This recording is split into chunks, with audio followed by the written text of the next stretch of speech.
sebagaimana pasal 51 huruf A tentang tindak pidana korupsi, bahwa meskipun terhadap Undang-Undang 21 nomor pasal 21 Undang-Undang tindak pidana korupsi tidak terbukti, namun mengingat tindak pidana suap yang terbukti terkait erat dengan perkara tindak pidana korupsi atas nama Harun Masiku. Menimbang bahwa majelis akan mempertimbangkan barang bukti yaitu berupa nomor 1 sampai dengan 205 memiliki keterkaitan dengan rangkaian peristiwa tindak pidana korupsi dalam perkara suap penetapan calon anggota DPR RI terpilih di mana Harun Masiku diduga sebagai pemberi suap dan masih dalam status buron. Menimbang bahwa sesuai dengan tuntutan umum dan untuk kepentingan pembuktian dalam Harun Masiku yang masih dalam proses penyidikan, maka seluruh barang bukti tersebut diperlukan sebagai alat bukti. Menimbang bahwa berdasarkan pertimbangan-pertimbangan tersebut di atas, maka seluruh barang bukti mulai nomor 1 sampai 205 dalam perkara terlampir digunakan untuk perkara atas nama Harun Masiku, kecuali barang bukti berupa 1 buku warna hitam bertuliskan Kompas TV, teman terpercaya, 1 buku warna hitam bertuliskan Erika E156 personal notebook, dan 1 buah buku notebook warna merah putih bertuliskan PD Perjuangan dengan alasan bahwa terdakwa telah dibebaskan dari dakwaan perintangan dalam dakwaan pertama berdasarkan pertimbangan ketentuan pasal 46 ayat 2 KUHP. Barang bukti yang tidak ada hubungan dengan perkara lain dikembalikan kepada orang atau kepada mereka yang berhak menerimanya. Menimbang oleh bahwa karena terdakwa jatuh pidana, maka berdasarkan pasal 22 ayat 4 KUHP, masa penangkapan dan penahanan telah dijalani dikurangkan dari seluruh pidana dijatuhkan. Menimbang bahwa karena terdakwa ditahan dalam penahanan dan penahanan terhadap terdakwa dilandasi alasan yang cukup, maka perlu ditetapkan agar terdakwa tetap berada dalam tahanan. Menimbang bahwa oleh karena terdakwa nyatakan bersalah dan jatuh pidana, maka harus diberi pula membayar biaya perkara.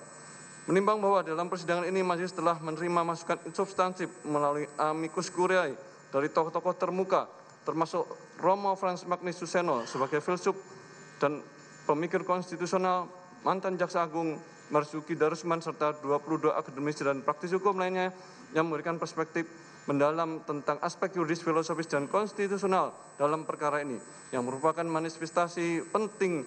dari prinsip demokrasi konstitusional dan transparansi peradilan yang sejalan dengan semangat saling mengawasi dan mengimbangi sebagaimana diamanatkan dalam Undang-Undang 1945. Menimbang bahwa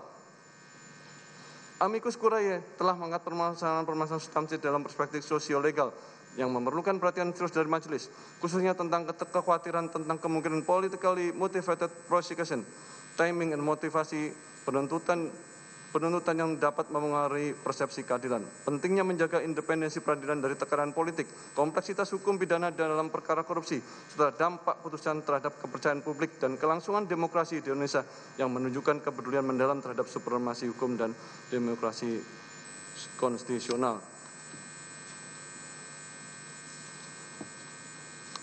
Menimbang bahwa majelis mengapresiasi semangat kepedulian konstitusional yang ditunjukkan para tokoh dalam amicus curiae dan menegaskan bahwa independensi peradilan yang sejati bukan berarti isolasi dari keprihatinan sah masyarakat, melainkan kemampuan untuk mengambil keputusan yang objektif, tidak memihak dan berdasarkan hukum tanpa terpengaruh oleh tekanan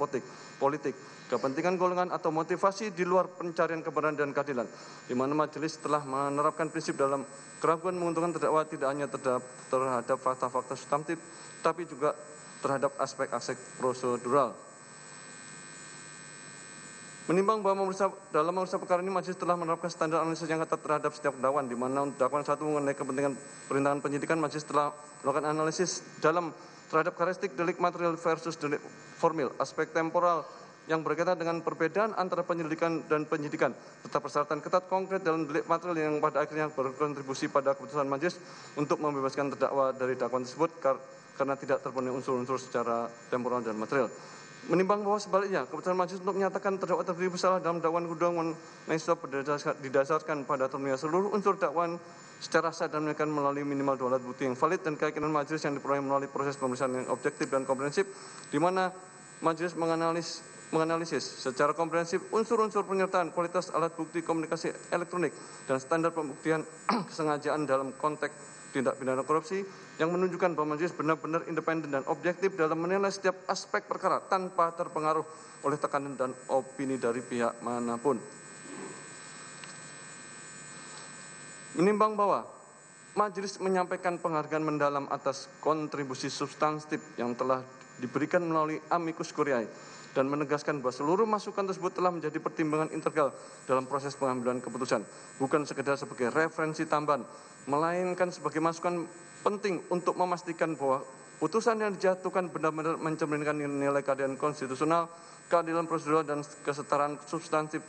yang menjadi fondasi sistem peradilan dalam negara hukum demokratis, dengan tetap menghormati semangat pencarian keadilan yang disampaikan oleh para tokoh melalui amicus curiae, dan berharap bahwa putusan ini dapat memberikan kontribusi akademik sebagai bentuk menjaga prinsip proses hukum yang adil dan menjunjung tinggi integritas peradilan pidana di Indonesia agar terwujudnya negara hukum yang demokratis. Mengingat pasal 5 ayat 1 Undang-Undang Tindak Pidana Korupsi, junto pasal 5 ayat 1 ke 1 KUHP, junto pasal 64 ayat 1 KUHP, dan Undang-Undang Nomor 48 Tahun 2009 tentang Kekuasaan Kehakiman, Undang-Undang Nomor 8 Tahun 1991 tentang Hukum Acara Pidana, serta peraturan perundang-undangan lainnya yang mengadili berkaitan dengan perkara ini. Mengadili: 1. Menyatakan terdakwa Hasto Kristianto tidak terbukti secara sah dan menyatakan bersalah melakukan tindak pidana sebagaimana dalam dakwaan ke-1, dan oleh karena itu membebaskan terdakwa dari dakwaan ke-1 tersebut. 2. Menyatakan terdakwa Hasto Kristianto terbukti secara sah dan menyatakan bersalah melakukan tindak pidana turut serta melakukan tindak pidana korupsi berupa pemberian suap secara bersama-sama dan berlanjut sebagaimana dalam dakwaan kedua alternatif pertama.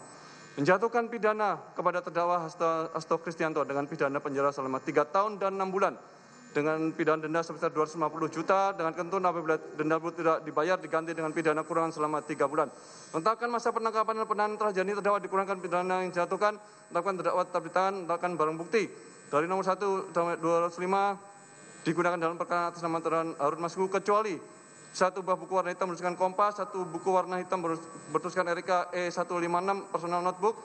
1 notebook warna merah putih bertuliskan PD Perjuangkan dikembalikan kepada terdakwa. Membebankan kepada terdakwa untuk membayar perkara sebesar Rp7.500. Demikian diputus dalam sidang permusyawaratan Majelis Hakim Pengadilan Tindak Pidana Korupsi pada Pengadilan Negeri Jakarta Pusat pada hari Senin 21 Juli 2005 oleh Rosramanto SHMH selaku Hakim Ketua, Sunoto SHMH, dan Hakim Ad hoc Tindak Pidana Korupsi Dr. Sigit Herman Binaji SHMH masing-masing sebagai hakim anggota, yang diucapkan dalam sidang terbuka untuk umum pada hari Jumat 25 Juli 2005 oleh Hakim Ketua dengan didampingi para hakim anggota tersebut, dibantu oleh Panitia Pengganti Pengadilan Negeri Tindak Pidana Korupsi pada Pengadilan Negeri Jakarta Pusat setelah dihadiri oleh